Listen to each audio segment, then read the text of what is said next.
Assalomu alaykum. Yangi mavsum uchun tayyorgarlik qalay ketyapti? Assalomu alaykum, va alaykum assalom. Yaxshimisiz? Yangi mavsum tayyorgarligi yaxshi ketyapti. Xudo xolasa mana komandamiz hammamiz bir jamoa bo'lib harakat qilamiz.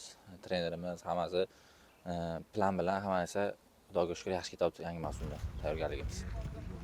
O'tgan mavsumda 11 ta gol urishga muvaffaq bo'ldingiz. Yangi mavsumda planlar qanaqa? Rejalar, maqsadlar?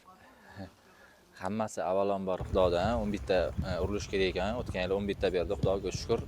Xudo xolasa bu yil ham Superligada harakat qilib, to'plar bo'lishga nasib, Xudo nechtani bergan bo'lsa, nechta gol urish nasib qilgan bo'lsa, shunga harakat qilib, mehnat qilib, Xudo xolasa gol uramiz. To'plarlar xalqisiga turamiz Xudo xolasa. Xudo xolasa.